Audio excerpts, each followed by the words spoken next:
We are here, and this is a beautiful downtown Santa Monica, where we decided to ask the average people average questions about what's going on with the war. You saw what happened to the last time when we asked people about racism. We got an enormous response. We had 13,000 people watch that first episode in the first day. And now we decided to do another segment specifically on the Iraq war. And so what we're going to do right now is we're going to go to the streets and we're going to ask the average person just a question about the Iraq war. Just really one question. Do you know who we're fighting in the Iraq war?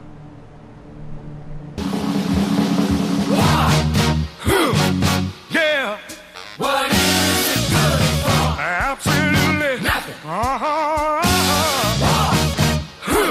Hey, excuse me, ma'am. Can I ask you just one quick question? You know, it's the 5th anniversary of the war in Iraq right now, and my one question is, do you know who we're fighting? Who we're fighting? Yeah, in the Iraq war. We're fighting the Iraqis. It's supposed to be a Muslim organization that's funding world terrorism. Muslim organization? Can you give us like the name of that organization? I'm not sure if that's a real organization or not. Or that's some organization backed possibly by the Central Intelligence Agency or somebody in a German Nazi organization. It goes back that far, to the Nazis. Some of the organizations that are involved in Otto Skorzeny. Can you tell me who this Otto Skorzeny guy is? He lived in Spain, and he supposedly runs an international terrorist organization with German police all over the world. They kill and torture people all over the world. Argentina, Guatemala. He's a bad guy, and you want us to what, go stop him or something? This guy, George Weller, that killed people on Arizona Avenue, actually knows him. He used to come to my house with the LAPD. And he rides a bicycle? Because I see you said bicycles are dangerous. I don't know if he rides a bicycle or not, but he killed a bunch of people with his car. He killed people in South Africa. He killed people in Mexico. And do bicycles kill the same amount of people? I'm trying to figure out why bicycles would rate being on the same poster. You don't want to ride a bicycle if this guy wants to kill. He kills people affiliated with union groups like longshoremen and warehousemen, teachers union. Do we know who we're fighting? It's like, no, I don't know. But they are fighting for the oil. But the thing is, the killing is going to continue on the earth until people become vegetarian. Saddam Hussein, wouldn't they? They thought he was connected with the war. He was kind of behind it. I think someone said someone has to pay for it. And then they went and made someone pay for it. Theoretically, we are fighting the insurgents, those people who are trying to bring down our government in Iraq. Can you name me one insurgent? Can you name an insurgent? Can you name me the name of somebody else other than the Iraqis that we're fighting? Go ahead, I can hear the Jeopardy theme song right here in my head. Go ahead. Well, like, or an insurgent group. Qatar, for example. No one? We're not in a war. We're not in a war? It's not a war in Iraq. What is, there's a police action in Iraq. There's a new government in Iraq. And the government that we went to war against was Saddam Hussein. It was the old government. Right. Now, once they established a new government, right, there's no longer a war. The only thing that's happening in Iraq right now is a police operation. Now, the question is... You say police operation like we're arresting criminals or something like that? Well, we're there with the government of Iraq has invited us there, basically, to be their police operation. Is it a good idea to pull out? You know what I'm saying? If it's a married girl, I guarantee you should pull out. Here we go. We got a hand. I say I should stay. Why not? Why not stay? Huh? I'm sorry. Did you say why not stay? Oh, stay. Why not? Why not? It's like a vacation. We could just. I love here. The weather is beautiful, and Santa Monica is beautiful. Why not? I love here. Okay. So. Yeah, I don't know about that, Sean. But I was so we should we leave or should we stay? Should we leave or should we go? You can stay as long as you want. Somebody else said that, but she said it was like it was a vacation. But no, I mean, should the U.S. leave or should we stay? Oh, we should definitely leave. Definitely leave. And we should pay reparations to the Iraqi people. Immediately or measured withdrawal? Measured withdrawal. Is sort of tough because you're not only talking about American military, you're talking about more private contractors than actual military people that are in there.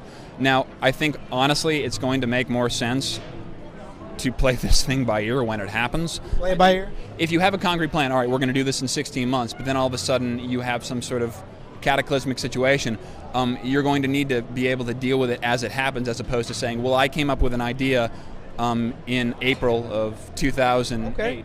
and that's what I want to run with. So the one last question. Yeah. Quickly you rip the Band-Aid off, or slowly you rip the Band-Aid off? Quickly or slowly? It just is a sort of a talking point. Yeah, quickly or slowly? I have to say in between. In between. You're an in-betweener. I don't think you can do it. I don't think you can do it immediately, and I don't think you can do 100 years. Rip half the Band-Aid off in one day, and then the next day rip the other half off. I think you're going to have to do it gradually, and I think it's going to hurt like a bitch.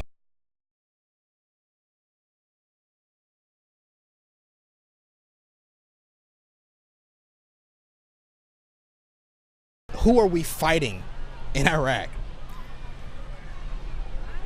That's a good question, and I hope I got a good answer for you. It's something that we talk about over there. My unit, we talk about this, and the guys I talk to, all units talk about this.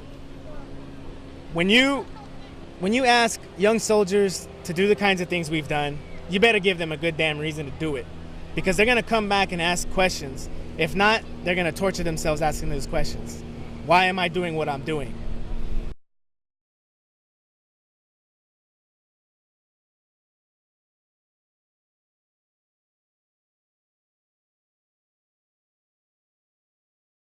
This is exactly what's happening in Iraq. It's like this.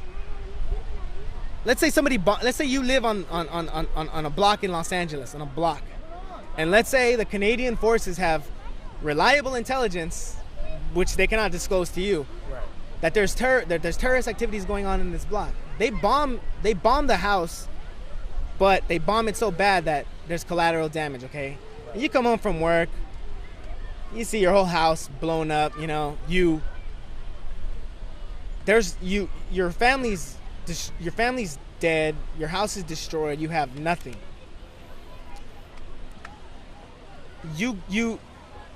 I'm gonna pick up a gun and go kill the people who blew up. Not only that, you're so full of grief. You go over to the Canadian forces and you say, you want to know a reason. At least give me an explanation that I can rationalize this. Right. Give me an explanation. Give me a reason why my family died. They don't give you an explanation. You know what? They give you some money, maybe, if you file the right paperwork, maybe. They give you some money to start a new life. They don't give you an explanation. It's classified information. They're not going to tell you the sources. They're not going to tell you why they did what they did. They did it for the bet. So you can do one of two things. You can say, okay, my family died, my house is destroyed, I have nothing, but it's for the best. It's the best thing for my country. So thank you, America.